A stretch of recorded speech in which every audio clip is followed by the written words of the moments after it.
안녕하세요. 미주해석입니다. 오늘은 크록스의 22년 1분기 실적과 컨퍼런스콜 내용을 알아보겠습니다. 크록스는 지난 3분기 동안 640에서 586밀리언까지 3분기 연속 계속 하락했습니다.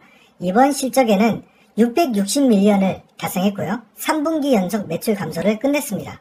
지난 동기 대비 60.4% 성장했고요. 전분기 대비해서는 12.5% 성장했습니다. 하지만 마진율은 63.4%에서 46.2%까지 가파르게 하락했습니다. 따라서 글로벌 서플라이 체인 그리고 원자재 가격 상승이 크록스를 비켜나가진 못했다는 것이죠. 자, 그럼에도 더 안 좋은 부분을 따진다면 헤이듀드 매출을 제외한 크록스의 실질적인 매출은 5억 4,500만 달러입니다. 따라서 만약에 헤이듀드를 인수하지 않았다면 5억 4,500만 달러, 4분기 연속 매출이 감소한 걸 볼 수 있습니다. 따라서 이것만 본다면 매출이 굉장히 하락하고 있는 추세를 면치 못하고 있다. 그러나 헤이듀드는 1억 1,500만 달러를 일으켰고요. 이것은 2월 중순부터 매출을 인식한 거기 때문에 앞으로 2억 달러 이상 매출이 나올 것이 분명해지는 거죠. 자, 그래서 매출 실적 그리고 마진율만 보면 그렇게 좋지 못한 실적을 발표했다. 자산 같은 경우는 헤이듀드 인수로 인해서 1.5빌리언에서 4.5빌리언 가까이 증가했고요. 부채도 마찬가지로 4.1빌리언 증가했습니다. 따라서 헤이듀드는 현재 자본이 거의 없는 회사가 돼버린 거죠. 영업활동 현금 흐름은 5억 6,700만 달러. 자, 그런데 투자활동 헤이듀드 인수로 인해서 1.5빌리언을 지출을 했고요. 그 다음에 재무활동으로 2.2빌리언 대출을 실행했습니다. 자, 그렇다면 우리가 헤이듀드의 장기 부채가 2.8빌리언이 되는데요. 자, 이 2.8빌리언 어떻게 갚을 수 있을까 생각을 해본다면 지금 영업활동 현금 흐름이 4억 6,800만 달러, 매 분기마다 프리캐시 플로우가 약 4억 달러 이상 나오고 있고 거기서 필수적으로 투자해야 되는 투자활동을 봤을 때 약 10밀리언 정도가 됩니다. 그러면 4억 5,800만 달러가 매 분기 들어오는데요.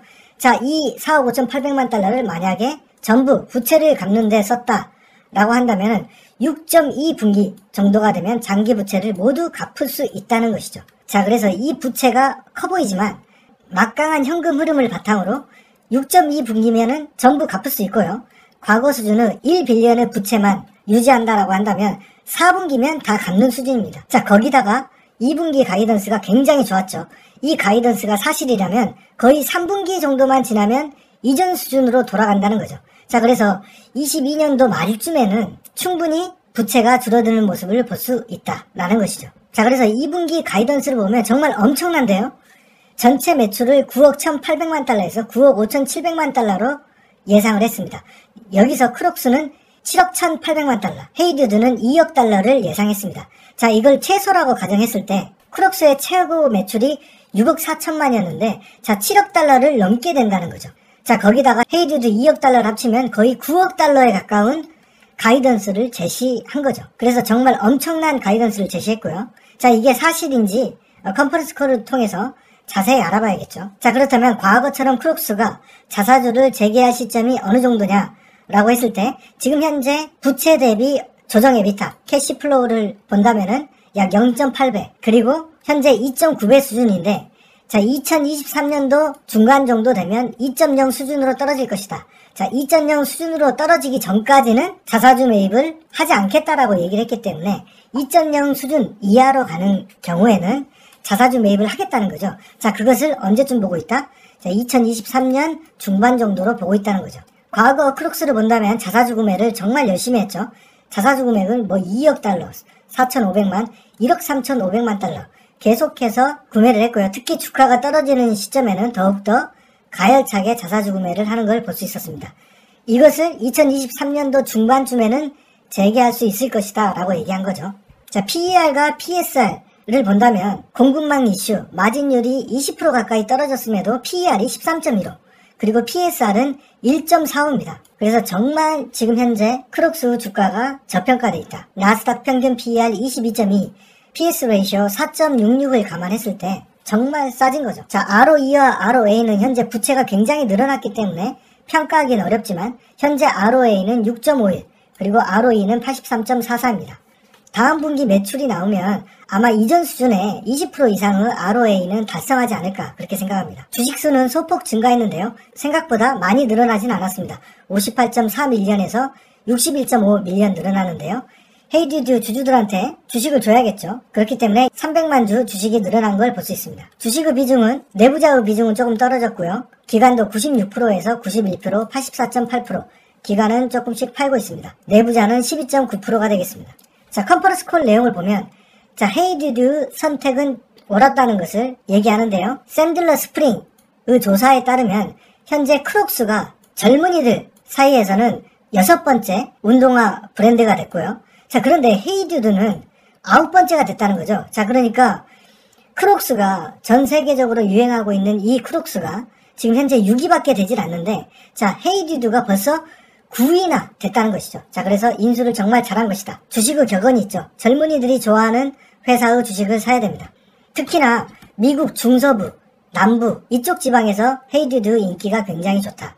그래서 연말까지 헤이듀드 플랫폼을 만들겠다는 거죠. 크록스는 회사의 장기 비전도 제시했는데요. 장기 매출 전망은 자, 크록스는 5빌리언 그리고 헤이듀드가 1빌리언 매출을 달성해서 2024년에 헤이듀드는 1빌리언 그리고 크록스는 2026년까지 5빌리언을 만들겠다고 했습니다. 자, 그렇게 되면 크록스는 2, 3년 후에 6빌리언의 매출을 달성하는 회사가 된다는 것이고요. 현재 시가총액이 3.8빌리언이기 때문에 자, 2, 3년 후에 PS 레이쇼는 0.5 이하로 떨어지겠네요.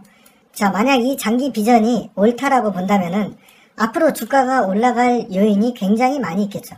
자, 컨퍼런스 콜에서도 레버리지가 2배 정도 됐을 경우에는 우리가 자사주를 구매를 재개할 수 있을 것이다 라고 얘기했고요. 자, 2분기 가이던스에 대해서 많은 투자자들이 믿기지 않는다. 이게 정말 사실이냐 라는 거죠. 자, 그랬더니 이제 그 경영진들은 이거는 우리가 상상한 게 아니다. 아니, 사전 예약 발주 물량이 이렇게 많은 걸 우리 보고 어떡하라는 거냐. 그래서 우리가 그냥 좀 장밋빛 전망을 내놓은 게 아니다 라고 얘기를 하는 거고요. 이 예상에는 러시아 사업 중단까지 감안돼 있다.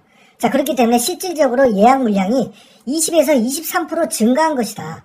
우리는 그것을 그냥 Q2에 반영한 것이다 라고 얘기를 하고 자, 그런데 헤이듀드 산지 90일밖에 안 됐는데 24년 가이던스를 1빌리언을 어떻게 제시할 수 있느냐 라고 했더니 역시나 아니 헤이듀드를 사봤더니 발주 예약 물량이 이렇게 많더라. 아마존, 3P 그리고 다이렉트 컨슈머 이 분야에서 인기가 장난이 아니더라. 그래서 1빌리언 잡은 거다. 이렇게 얘기하는 거고요. 그리고 이제 두 번째로는 헤이듀드는 우리 크록스 같은 경우는 베트남에 공장이 다 있죠. 자, 그런데 헤이듀드는 중국에 이제 공장이 있는데 이게 괜찮은 거냐라고 물어봤습니다. 공장이 일부 멈추기도 했으나 2분기 가이던스에는 문제없다. 이걸 반영한 것이다. 그리고 서플라이망은 이 크록스와 병합을 했기 때문에 오히려 이득이 난 부분이 있다. 그러니까 이제 규모 경제가 커졌으니까 서플라이어들이 더 좋은 가격을 제시했다는 것이죠. 자, 그렇기 때문에 2분기 가이던스에는 이미 반영되어 있는 부분이고 이렇게 강력한 인기를 반영한 것이다 라고 얘기하는 것입니다. 그리고 또 이제 2분기에 대해서 이제 사람들이 걱정을 하니까 이 상하이 셧다운 그리고 중국 이커머스의 매출 감소도 이미 2분기 가이던스에 반영된 금액이다라는 거죠. 자, 그래서 회사는 이 크록스 이 7억 달러 넘게 나오는 매출에 대해서 강력한 자신감 그리고 헤이듀드도 2억 달러 이상 그래서 9억 달러의 매출을 기록할 것을 굉장히 자신하고 있는 거죠. 자, 그리고 회사는 헤이듀드 합병으로 인해서 마진이 조금 하락했는데 이것을 어떻게 할 거냐라고 물어봤을 때 인프라에 투자해서 이 마진을 끌어올리겠다. 그러니까 이제 효율성을 더하기 위해서 뭐 자동화 제품을 넣는다든가 어떤 생산의 효율성을 끌어올리겠다는 거죠. 그리고 이제 크록스 부분은 현재 직비 그러니까 그 장신구 같은 거 이것의 마진이 엄청난데 이것의 매출이 계속 늘어나고 있다. 이 직비의 매출이 늘어나고 있다.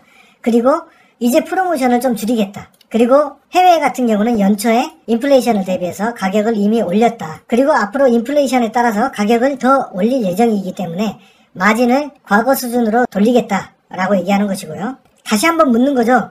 Q2 진짜 실하냐? 라고 물으니까 러시아 진짜 다 뺀 거 맞다. 그리고 이 엄청난 주문량이 있다. 유럽, 아시아 할 것 없이 미국까지 주문량이 엄청나다는 거죠. 자, 그래서 이번 실적에서 크록스는 4분기 연속 매출 감소를 이뤄냈기 때문에 실적은 좋지 않았다라고 얘기할 수 있고 서플라이 그리고 원자재 상승으로 마진도 많이 하락했습니다. 하지만 헤이듀드가 벌써 이 젊은이들 사이에서는 크록스가 6위였고 헤이듀드가 9위였기 때문에 우리는 성장하는 회사를 인수한 것이다. 자, Q2 가이던스는 믿겨지지 않을 만큼 제시를 했는데 이것은 주문량에 기반한 것이다. 그래서 확실히 자신감이 있다. 뭐 이런 얘기를 하는 것이죠. 자, 러시아, 중국 둔화에도 정말 믿어지지 않는 Q2인데요. 만약 이 Q2가 진짜 사실이라면 정말이지 지금 투자하기 좋은 기회인 거죠. 그리고 만약에 23년에 현재와 같은 가격, 현재와 같은 주가라면은 조그만 계산을 해보면 800만 주를 자사주 매입을 할 수가 있습니다. 매 분기마다. 자, 그러면 분기마다 주식 숫자가 13%씩 감소가 될 수 있다는 것이죠. 이건 진짜 대단한 거죠. 자, 그래서 막말로 얘기해서 크록스가 지금처럼 매출 증가가 없다 하더라도 23년 중반쯤이면 엄청난 자사주 매입을 할 수 있는 주가다라고 볼 수 있는 것이죠. 물론 크록스 주가가 앞으로 오를지 안 오를지는 저도 모릅니다. 하지만 만약에 오르지 않는다 하더라도 확실하게 23년도 중반에 자사주 매입을 지금과 같은 프리캐시 플로우를 가진다면 충분히 보유할 만한 가치가 있다는 것이죠. 자, 그래서 만약에 23년도, 25년도에 지금 주식의 숫자가 6,100만 주밖에 안 되기 때문에 어느 정도 자사주 구매가 끝난다면은 배당도 주지 않을까 그렇게 생각해 봅니다. 네, 제가 준비한 영상은 여기까지고요. 표면적으로 나온 결과만 본다면 크록스의 성장성 둔화 그리고 부채의 증가 이런 부분 때문에 크록스의 투자가 꺼려질 수 있지만 2분기 가이던스 그리고 경영진의 굉장한 자신감을 본다면 충분히 투자할 만한 가치가 있지 않을까라고 생각합니다. 네, 제가 준비한 영상은 여기까지고요. 여러분들도 지금 이 주식 침체기를 잘 견뎌내길 바라봅니다. 감사합니다.